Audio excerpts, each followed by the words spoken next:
Hi, everyone. I'm Summer, I'm Carrie. and this is Hopelexia Podcast. Join us to talk about sex, drugs, and self-improvement. You know, I was thinking about this last night because Ben and I were talking a lot about the environment, but I would actually argue that none of our children has ever been raised in an appropriate environment. And when I say that, I'm not talking about the home. I'm talking about the society around them, their classrooms, the neighbors, like I said, Ben and I were talking about how my son did not have appropriate um social. Oh man, there was another. Hang on, I'm scrolling through my notes. I want to make sure there was a really great. Um but the idea that he didn't, he wasn't able to become fully himself because he didn't have other people in his environment who accepted him for who he was, and that was okay. And and let's be clear, my kid was never going to be Dexter or a serial killer or anything like that, so I don't necessarily mean like that, right? But like, accepting that the boy is wheels and weapons and always has been, right? Like those are his two driving forces, wheels and weapons, and not like weapons in a bad way, but like, you could theoretically, right, if you had a kid like that, like have them go and be a freaking fight choreographer for Hollywood, right? Like you love weapons, great, channel that into something. You know what I mean? Like you could have them go teach sword play, or they could be, a martial artist, or there are all sorts of things that you could channel a child's natural predilection into, instead of, well, fighting is bad. Fighting is, no, we don't. We don't fight. We don't ever, violence is never appropriate. Well, sometimes it is, right? I mean, your mom wasn't going to go flipping people around off of chairs all the time, but sometimes it's appropriate. Sometimes it's Right? necessary. Absolutely. Absolutely. Yeah, absolutely. But there's not, we don't have appropriate social supports for children like ours. And how At all. easy is it going to be?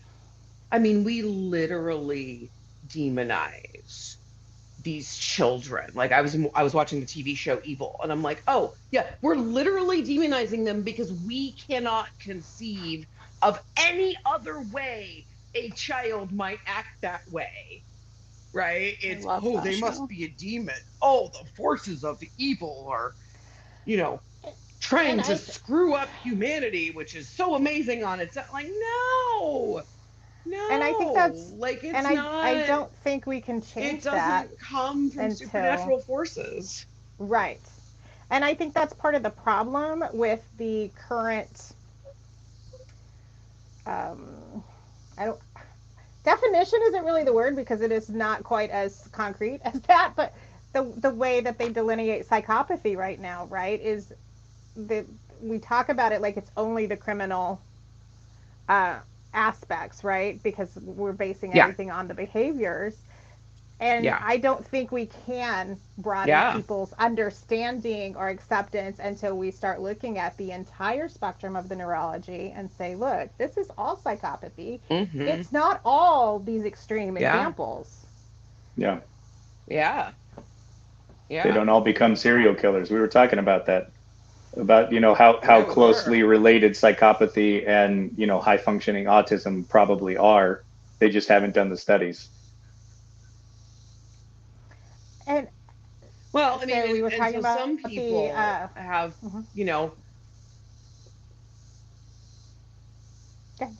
Go oh, ahead. I was just, some people have already, and this is conversations I've had with people, Mhm. like with people. Oh my God, who else would I have the conversations with? We know you Also, talk to the I mean, birds. It's fine. She's talking to the bears. Yes, it's the oh, you're bears. right, the Bears, the Bears. Anyway, yeah, I like, these are conversations I've had with, with researchers. Sorry, that was what I meant, right? That oh my goodness, psychopathy and autism are essentially polar opposite conditions, right? They're like, people with psychopathy need it harder, better, faster, more, right? And people with autism are too much, slow down, turn it down. The lights are too bright, the sound is too bright. It's too much, right? And then, people with psychopathy are, a Billy Idol song, right? And then that hour they're crying more, more, more, right? Like more, more, more. So they're very opposite conditions, but it is a neurodivergence, and there is a I mean, they're almost so polar opposite that what my brother was saying, like, they have to be at least somewhat related. I mean, not necessarily intertwined or whatever, but like, they are so, the constellation of symptoms for each of those spectrums is so mirror opposite, right? That it's like, I don't know that you can have one. I don't know if you can conceptualize one without being able to conceptualize the other, if that makes any sort of sense. Hopefully that made some sort of modicum of sense. I think so, because I mean, if you look at it, there are more similarities than there are differences. If you're looking at it from a third party standpoint, you're like, there's only a couple of things different between the two. And genius falls into both sides. It can fall into both sides. Because there's also, you could get the intellectual disability expansion pack as well, and then that's,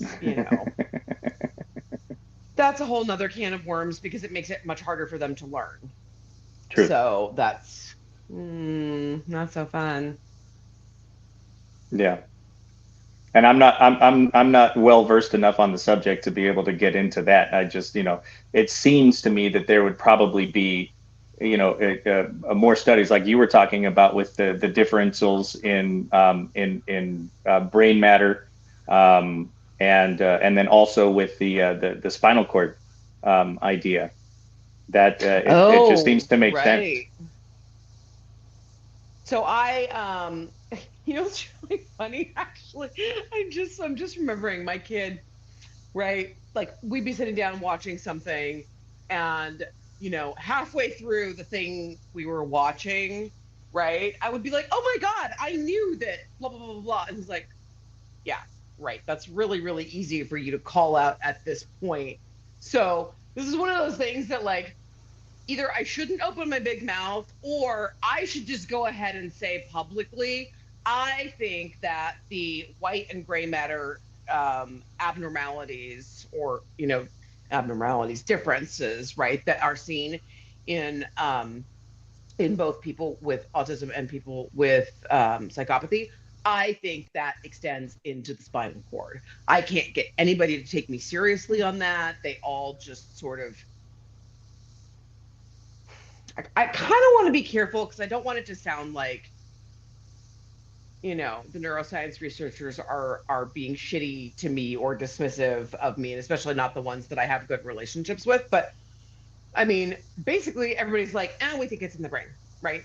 And okay, sure, I'm not, dismissing that, but I have a spinal cord injury. And as a spinal cord injury patient, I can tell you that if that signal ain't getting from your brain to your body, no friggin' power on earth, man. No friggin' power on earth. It doesn't matter how much we fix your brain if that signal isn't getting, between your brain and the rest of your body. So I think that those differences absolutely must extend into the spinal cord, and that this is a, I mean, it's interesting because we say it affects the central nervous system, right? It affects no, I think it is a condition of the nervous system, right? It's not that it has, like, it gets sort of a chicken egg thing, right? Like, it is a it is a full body neurological condition. It is not simply brain based. It's your operating system. It's the, whether you have knob and tube wiring or a T1 line or a, whatever you have, right? Like it's not, you're not, right? We keep trying to fix in here, but it's not in here, right? It's everywhere. I mean, I was talking to my kid last night. I spent 3 hours on the phone with Ben yesterday, and then 4 hours on the phone right after that with my kid.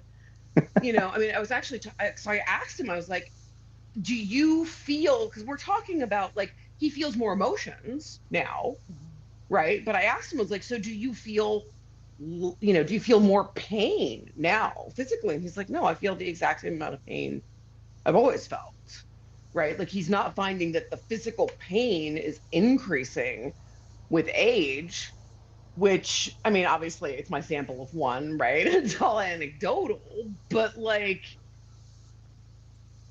that's how the whole system is wired, right? That's here to here, right? It's not a brain-based thing. It's not like he's spending hours meditating so that he doesn't feel pain or whatever, right? Like that's just his operating system. And I think it's important to think about that and think about it as a full body condition and not, like it's not up here.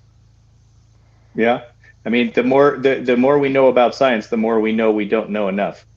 And, that there Exactly. can be more research and there can be more identification of these things, as more research is done.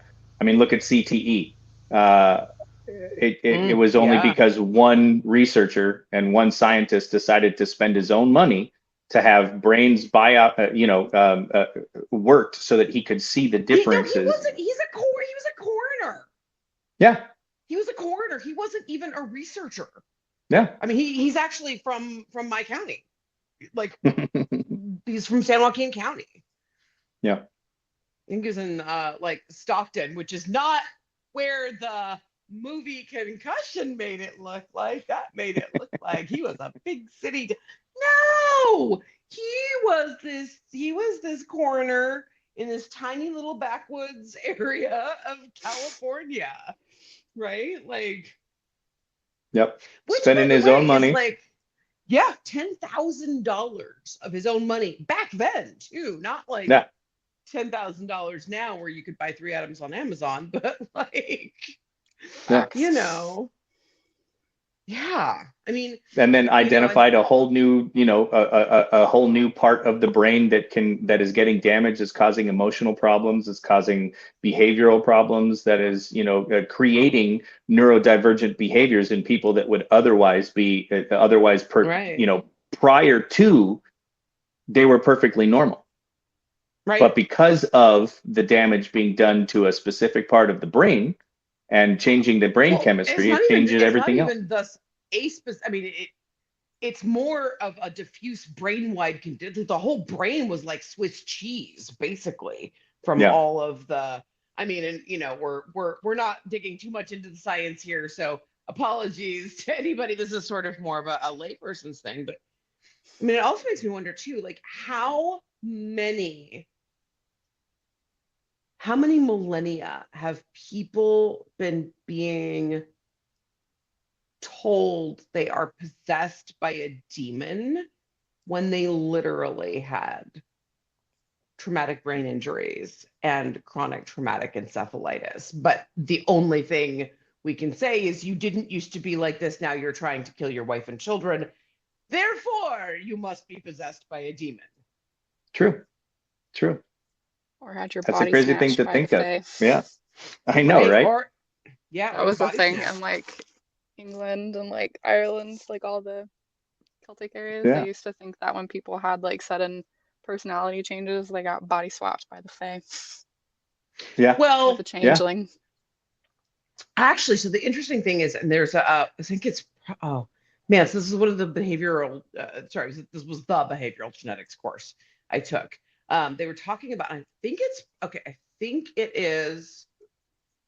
it's Prader-Willi syndrome. I am going to, sorry, I'm just gonna make a quick note here for myself to see if that's what it is, and if it's not, I'll have Summer like put up a thing and say what it really is. Anyway, so Prader-Willi syndrome, I think, is this condition wherein it actually causes relatively elven facial features. They're also tend to be very, very musical. They're very happy all the time. And they're like, they often can be, I would say, kind of off-putting, but they don't know that other people might not mean them well.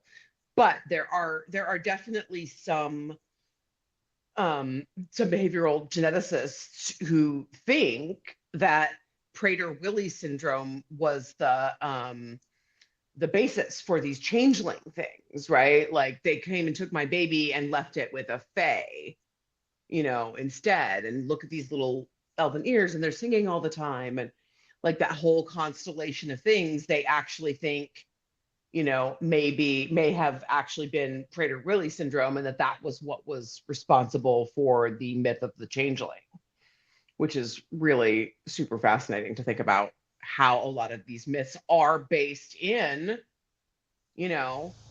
like in genetics that we actual didn't medical understand. things. Yeah. Because I mean, you think about how many psychopaths they've got on, imprisoned and stuff like that. So People if with psychopathy, please. so, people with psychopathy. Thank you. Sorry.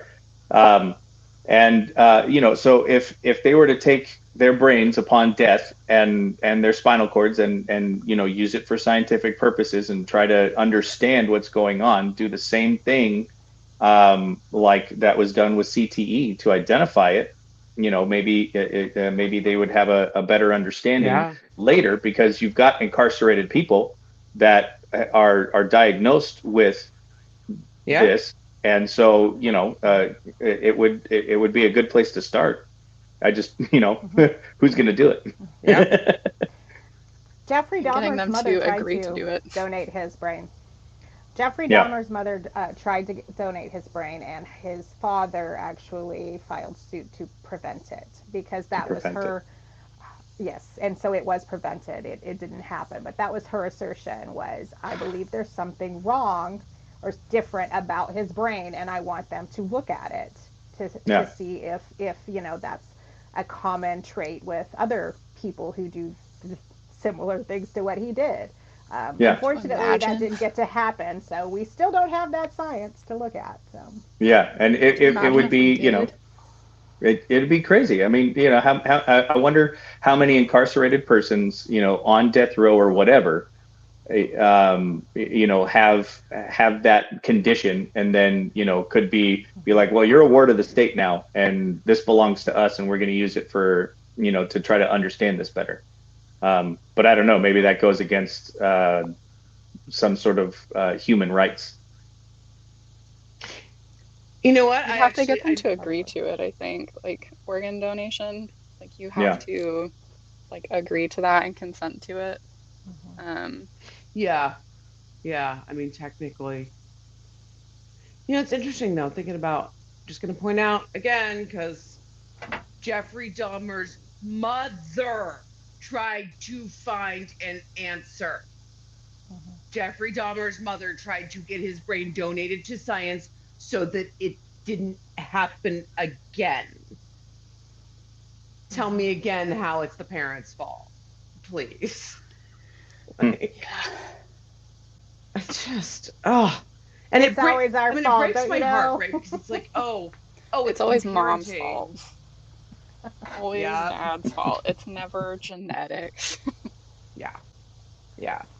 But like, here's the crazy thing. Even in the face of, I filed suit. I wanted this boy's brain to get donated to science so that it could be studied. Like, she's that, and people are still like, oh, it's the parents' fault. Like, what? It's that nature nurture thing. Perfect segue. How did you come to the conclusion that, right? But it's like, Yeah, it is. I mean, and so actually, let's talk about when we met, which is I think we started trying to tell that story an hour and a half ago, but Yes. um, so we met in 2010, and we met at a pizza place. We were down in LA, like I said. Kid was, an actor at that point. No, don't worry, you haven't seen him in anything. Like I said, like his scenes got cut out, and he still gets paid every once in a while when the residuals come in, which is really funny. But anyway, so we were down there and we hooked up with Ben and his ex. I mean, obviously not ex at the time. They were together. Obviously now they're the ex, but we meet at this restaurant, and I'm gonna let Ben tell that story. Yeah, so we met at a restaurant. We had to find a place that provided food along the lines of Lily's dietary needs. So we had to have find a Insane pizza place. allergies. Yeah, that had gluten-free this and gluten-free that. And she asked a lot of questions when we got there to verify that everything was, actually what it's supposed to be. And and so yeah, me and my wife at the time, and this was the first time we ever met. We run into, we come into the restaurant, we say He and hi. I, obviously he knew his wife. Yeah. First time, yeah, I met Lil and the kid. And so we go inside and we sit down and we order, and we're just kind of sitting there, shooting the shit and just getting to know each other. Be like, okay, so you're my sister from my dad. That's great. Like, what the hell? This is really weird. And but also kind of cool at the same time. And mannerisms very similar. Lil was talking last night. She was like, your wife was sitting there like doing this like left take, right take, left take, right take, left Yeah, it's take, like she right was take, watching a tennis match, man. being like, wait. How do you guys like what? You guys have so many similarities, and your speech patterns, the way that you talk, the way that you guys um, Or can mannerisms, intuitive, facial yeah, expressions. yep, the intuitively prediction, the intuitive prediction of like where the sentence is going and answering the question before you even finish, or starting to talk about where you're going with this because you already understand where that's where that's starting to. You Yeah, understand the conclusion that you're getting to, and then you're like, "Oh, I know," and you just start talking about it, and she's like, "What the? yeah. Like you never even connected those dots." You've known each other for 5 minutes and you're finishing each other's sentences. Like, Yeah, what the hell? Mm-hmm. it was The weird. other It was thing, weird. the other thing, it was great. And so I often felt like I was the freak in my family. And I mean, I probably actually was. I mean, given that I was not racist. I was not rigid. But my mother was not racist. My mother was lovely. That was definitely all my grandmother and her anti-Semitism. And, she was of the, oh, some of my best friends are Orientals. I just don't think the races should intermarry. She was that Oh kind of boy. racist. Yeah. Yeah. So, um, anyway, like I always felt like a freak with them. And then when I met Ben, I was like, oh, I understand myself now. Like we're the same. Like I stopped feeling like I was a freak and there was something wrong with me. And I have to turn this into an advocacy moment because kids with psychopathy need that too. They need understanding that there are other people like them out there. I don't know who if everybody saw Dexter New Blood. Did you guys any of you guys see it? Yeah. Mm-mm. Okay. So there's this moment, I'm trying not to spoiler it too terribly much. And I will say this happens like maybe halfway through. So it's a one season and then there's not going to be any more.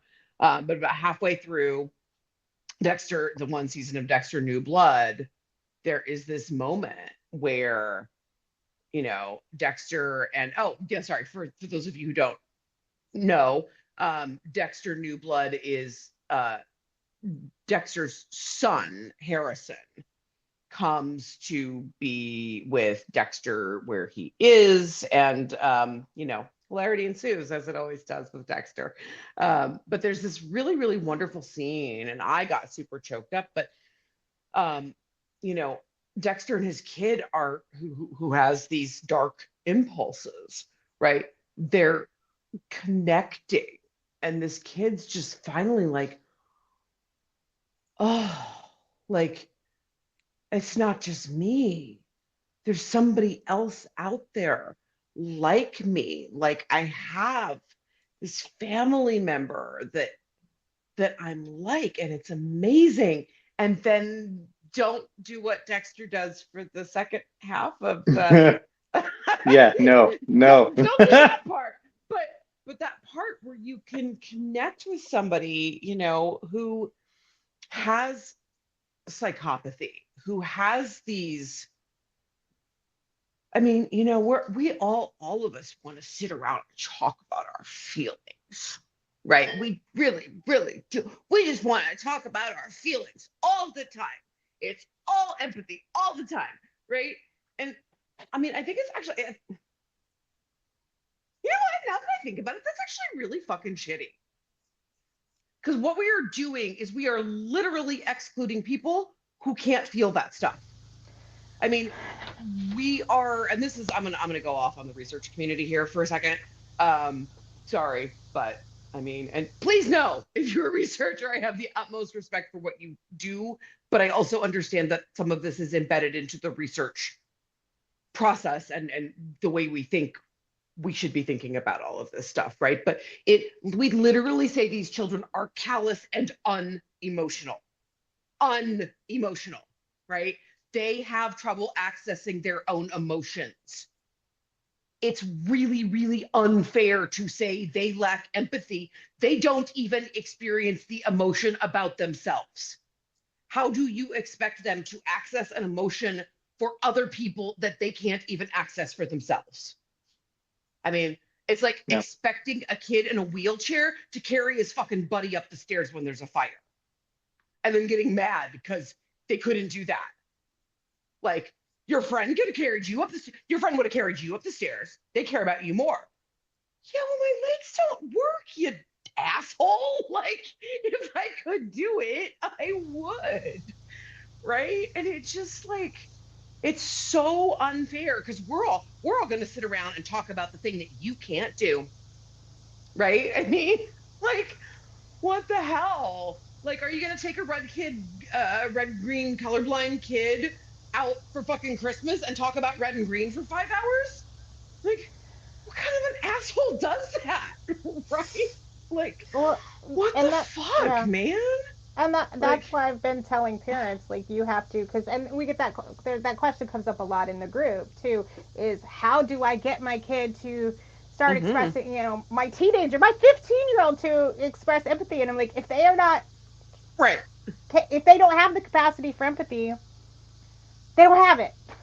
Stop expecting them to do something that they, right. You've got to work with what you have. And and you need to moderate your expectations. Right.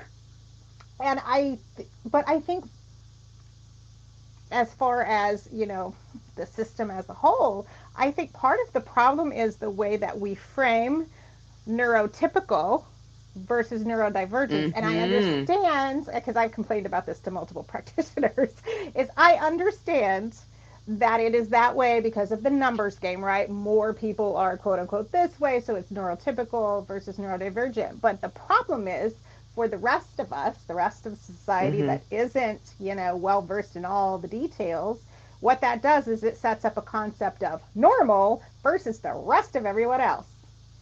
And as long as we're doing that, we're going to just keep trying to force people into this, well, why can't you just be normal? Instead of accepting not everybody functions that way, not everybody processes that way, and we have to deal with what we have to work with. Yeah, and use it as a teachable moment. Like, hey, this is what it looks like. This is how I understand it. Hmm. And and Yeah. I understand that you understand it differently, and that's okay. Yeah. And Yeah. with my son's father, Lord help me if he sees this video, I'm going to get yelled at. But Yeah. he doesn't have empathy. He does not. I'm going to Right. refrain from labeling why or how or whatever, but he doesn't. Sure. And I found that my ability to deal with him improved dramatically once I just accepted that. Because Yeah. before I'd be like, why can't you just be a person? Why do you have to constantly be trying to create conflict for the fun of it? Because he enjoys conflict, you know. And and once I just accepted, okay, he is never going to have empathy. I cannot, when I am trying to reach a solution with him, I can never approach it from that direction, expecting him to Right. empathize. And you just can't. You're never going to get where you want to go if you do it that way. And on the flip side, he's also, and I've been very direct with him over the last many years about that. Like, look, you don't have empathy. I understand. It's fine. And so he was complaining about his current partner one time. She had been through a trauma recently, and she was really struggling. And he was just going, I don't know why he was telling me all this. We are not friends. Why he decides Right. to chat with me sometimes, I have no idea. Because I'm just like, why are you talking to me? But that's another issue. Uh, so he's complaining about her, and it's like, I just don't understand why she just can't, basically get over it and just go back to normal, right? Because she's had this trauma. And I'm like, look, I understand you don't have empathy, so you're never going to understand what she's feeling. Your job is to just accept that she is feeling what she's telling you she's feeling. And go from Mm. there. Just behave accordingly. And Mm. he got irritated with me. He's like, I do have empathy. I'm like, never in your life have you had empathy. Like, I've known you since you were a toddler. Like, you've never had empathy. Mm. And but I think that actually helped click a little bit because I think he started seeing me not really. I don't want to use the word understanding because I still don't think he understands, why she was struggling. But I think he got a little bit more patient. Like, okay, maybe I just don't get what she's feeling. But I Well, and mean, I I think think that's important. You don't have to get mhm. how other people are feeling. You just have to understand that they have the feeling and maybe Right don't be a dick about the way they're feeling. there you go. I think that's Right? really what it comes down to. And I Yeah. think that works both ways, with our kid, like, no. Most of the time I did not understand why my daughter thought what she thought, like why her reaction was what it Mm. was to certain Yeah. things. But my job isn't to dissect whether or not that is valid, and just to accept that that is how she felt about it and Right. navigate accordingly. Right. Yeah. And I do You think know, that's why we had less conflict than a lot of people who are parenting conduct disordered children, because yeah. I wasn't trying to Yeah. force her to see it in a certain way because she sees it how she sees it. Agreed. Agreed. I mean, that's, all of the struggle that I had. And I think, yeah, yours is how old now? She is 16. Okay. So yours is 9 years younger than my child. So that's, I mean, especially with technology and knowledge. And that's actually, I mean, it's probably like a full generation for, like Mm-hmm. comparatively, like with it where science has gone and stuff. And so, like, I wish I had known that super early on. And Ben, I'm gonna go ahead and stick my foot in my mouth. This is the thing I said we were absolutely not gonna fucking say, and I'm just gonna say it. Do it. Um, so okay, cool. So Summer, and I almost wasn't gonna, but then you said something, and I think it's so fucking important. You said, why can't you just be a person? And that right there is the fucking problem. And I'm not blaming you, right? No, but I'm it's true blaming the because that's society. the Yeah, right. And that's the way I that's what thought we're about it taught. 13 years ago Mm, was, yeah, people right. think like But this. Why that's what can't we're you act like taught. right? Mm-hmm. Yeah. You're Yep. And it only takes a person if you act Mhm. neurotypically. Right. And so, I was listening to this. Oh my God, I didn't. I wasn't gonna say it, so I didn't have her name written down. Hang on. Wait. I'll get it. Give me just 2 seconds. I just don't want to get it wrong. Emily Lays, Emilie Leyes. She is on TikTok, and she is a brain trainer and hypnotherapist, which, by the way, like a lot of the like the stuff that I've done in the group, right, for the videos where I'm teaching how people how to be in their bodies and be able to, manage their own neurobiology while dealing with their child, like it's the same stuff. And again, right, this is important because I didn't talk to her. She and I didn't go to, brain training school together, right? Like this is stuff that works, that we have independently arrived at. And I think that, like, for those of us involved in this world of how do we fix this, that's where you look, are the things that we've all arrived at completely independently of one another. Like, that's probably where the meat of this stuff is, because all of these people with their own lived experiences have found this thing, right?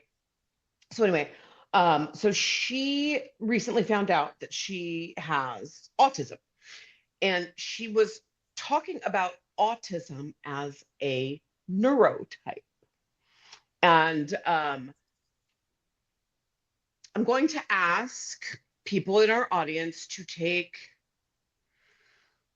like, I actually want you, I mean, I'm gonna do this with the audience because I think it's really, really, really important. We need to all take 5 very long, slow, deep breaths, because what I'm about to say is going to freak you the fuck out. And you're probably not going to be okay with it. And while we're taking those, you guys breathe. I'm doing the deep breathing, but you guys do the deep breathing while I'm talking. So I'm gonna start actually with something that's, I'm gonna take baby steps, right? So we've talked about how psychopathy is a neurodevelopmental disorder, right? And we have, I think, maybe not outright said it, but that psychopathy and autism are, deep breath, right, polar opposite neurodevelopmental conditions. And people don't want to hear that psychopathy is a neurodevelopmental disorder, because then we'll have to have empathy for those people and what it must be like. And we want to lock them up and throw away the key, right? Like, we don't want to have to, include them in humanity, right? We don't want to have to include them in the humanity spectrum, because they can do some really ugly things. They do things like grab your baby brother by the fucking leg and hold him over a cliff until he vomits with fear. They do things like grabbing a fucking barber's strop and terrorizing the, oh, am I really going to hit you? Am I not going to? Like, they do stuff like that, right? In their worst manifestations. They eat people. Hopefully they kill them first, but like, that's what that looks like at its worst, but they are still human beings. And so the whole idea of a neurodevelopmental disorder is, okay, then we would have to treat them, right? Like, then we would have to find a way to fix that. Then we would have to include them in humanity. And then now here's, that part was hard enough, right? Now we're going to make the leap. Emily Lays referred to autism as a neurotype. And so, another deep breath, right? Following the logic here, if psychopathy and autism are polar opposite conditions and autism is a neurotype, logically, it must follow that psychopathy is a neurotype. Right. And Don't forget to like and subscribe to the channel. And to be sure you never miss an upload, make sure you turn your notifications on. And please come join us on social media so we can continue these conversations in between episodes. You'll find us at Hypoxia Podcast on Facebook, Twitter, Instagram, and TikTok.